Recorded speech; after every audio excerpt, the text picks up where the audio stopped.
ये दिया रहेगा। और मोलर कंडक्टिविटी में ध्यान रखना ग्राफिकल रिप्रेजेंटेशन।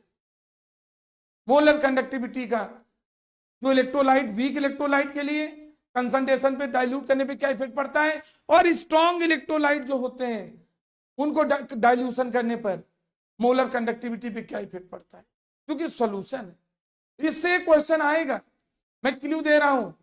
मोलर कंडक्टिविटी का कंसंट्रेशन चेंज करने पे क्या इफेक्ट पड़ता है, दोनों को ज्यादा डाइल्यूट करते हैं तो क्या इफेक्ट पड़ता है।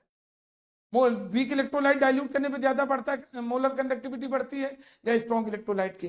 डियर स्टूडेंट, ग्राफिकल रिप्रेजेंटेशन आपके एग्जाम में पूछा जाएगा, इसमें कोई संदेह नहीं है। और डियर स्टूडेंट, अब आ जाते हैं इलेक्ट्रोलिसिस। एक न्यूमेरिकल इलेक्ट्रोलिसिस का, और इलेक्ट्रोलिसिस में बहुत अच्छी तरह बता चुका हूं, जानते हैं। Unpassing current in the aqueous solution of an electrolyte, it used to decompose to form the stable protector cathode and anode। यहां पर भी कैथोड में रिडक्शन होगा, एनोड में ऑक्सीडेशन होगा। और इससे रिलेटेड जो न्यूमेरिकल आएगा वो किस पर डिपेंड करेगा, Faraday's first law as well as Faraday's second law. Numerical आने की मैक्सिमम चांसेस है फैराडेज फर्स्ट लॉ, जिसमें फैराडेज फर्स्ट लॉ में क्या पढ़ते हैं, W equal to ZI। Detail आपको पढ़ना है, टाइम बहुत ज्यादा हो जाएगा हमें तो। मैंने कहा था मुझे, here I am working as a catalyst as well as a reagent. Okay, दोनों रूपों में वर्क कर रहा हूं। ध्यान रखिएगा, ये W इक्वल टू और Z इक्वल टू क्या होता है, Z की वैल्यू कैसे निकालते हैं, जो कांस्टेंट होता है E अपान 96500। यही मिस्टेक करोगे, ध्यान रखना मिस्टेक ना हो। और ई क्या होता है, इक्विवेलेंट वेट।